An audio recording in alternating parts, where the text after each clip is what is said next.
ہمارے قریبی رشتہ داروں میں سے ایک بزرگ تھے، عالم تھے، وہ کہنے لگے کہ میں جب اپنے حضرت سے بیعت ہوا تو انہوں نے مجھے ایک قرآن پاک روزانہ قرآن تلاوت کا حکم دیا. خود مجھے فرمانے لگے کہ اس وقت مجھے بیعت ہوئے 43 سال کا عرصہ گزر چکا، ان 43 سالوں میں ایک دن میری تلاوت قضا نہیں ہوئی. اگر یہ لوگ ایسے عمالنامے لے کر اللہ کے حضور پیش ہوں گے کہ 43 سال میں ایک دن بھی قرآن مجید کا ایک پارہ پڑھنا اس میں ناغہ نہیں ہوا، تو پھر سوچیں کہ ہم اس دن کیا کریں گے.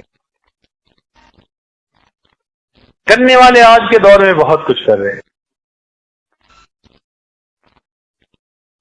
ہم نے تو دیکھا حفاظ کو بھی رمضانی حافظ،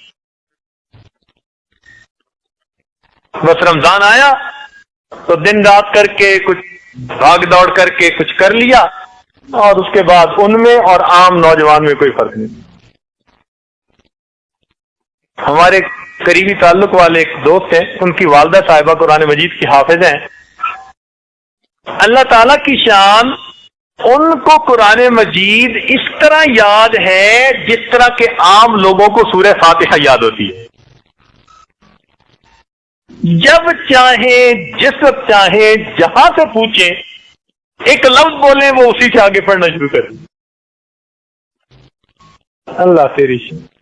حیران ہوتی ہیں وہ کہ حافظ قرآن بھی بھولتے ہیں، حیران ہوتی ہیں. اور واقعی جو محنت کرتے ہیں اللہ رب العزت پھر ان کو نعمت عطا فرماتا. ہم ایک دفعہ مری جانے کا اتفاق ہوا رمضان مبارک میں، تو ایک جگہ ہم نے تراویح پڑھی، ایک عجیب بات سنی. وہ کہنے لگے کہ اس مصلی پر جو قراء سناتے ہیں وہ بڑے چنے ہوئے ہوتے ہیں، مگر خاص بات یہ ہے کہ 36 سال میں یہاں تراویح پڑھانے والے کسی حافظ کو ایک مرتبہ بھی لقمہ نہیں لینا پڑا. 36 سال میں. اللہ. تو آج کے دور میں اگر ایسے لوگ موجود ہیں تو ہم کیوں قرآن مجید کو اچھی طرح نہیں پڑھتے؟ یہ فقط اہمیت ہے وقت کی. کس نے محنت کر لی اس نے وقت کو کما لیا، ورنہ وقت تو گزر ہی رہا. وقت انتظار نہیں کرتا کسی کی. تو جب یہ جسم ادھار کا مال ہے،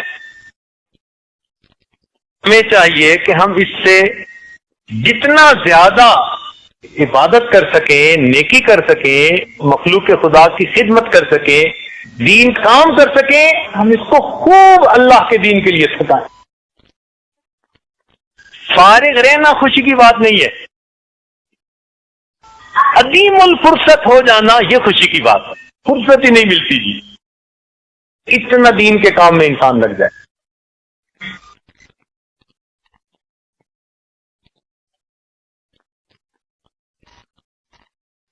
ایک صاحب چند دن پہلے ملنے کے لیے آئے، 16 سال سے صائم الدہر تھے،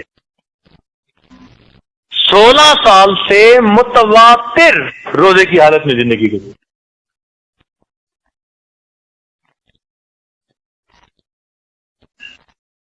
اور ہمارے قاری صاحب جن کو ہمارے بعض دوستوں نے دیکھا ہوگا، اس سال اجازت بھی دی، خلافت بھی دی، چترال کے تھے.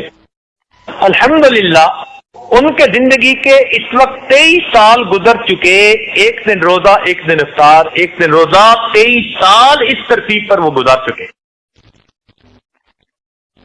تو بھئی اگر آج کے دور میں ایسے لوگ زندہ موجود ہیں جو اللہ کے لیے یہ کچھ کرتے ہیں، تو کیا 10 دن ہم اللہ تعالی کی خوب جی بھر کے عبادت نہیں کر سکتے؟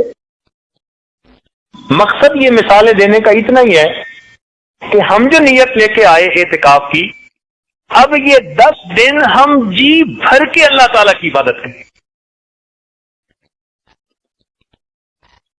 خوب اپنے جسم کو تھکائیں. یہ جسم دنیا کے لیے ہزاروں مرتبہ تھکا.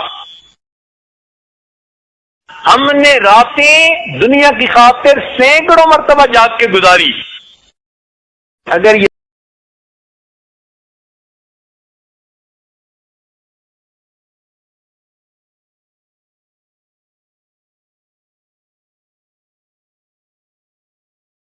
تو کہ ہم نے ان 10 دنوں میں خوب جی بھر کے اللہ تعالیٰ کی عبادت کرنی.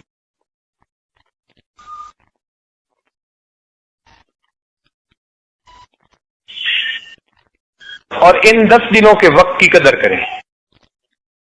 رمضان المبارک کا وقت ویسے ہی قیمتی اور آخری اشرا 2 کی نسبت اور زیادہ قیمتی اور معتکف کے لیے تو پھر اور بھی زیادہ قیمتی. کیونکہ معتکف کی مثال ایسی ہے جیسے کہ کسی سخی کے دروازہ دہلیز پکڑ کے کوئی سائل بیٹھ جائے کہ مجھے جب تک کچھ نہیں ملے گا میں دروازہ پکڑے رہوں گا، تو سخی بالآخر اسے کچھ دے ہی دیا کرتا.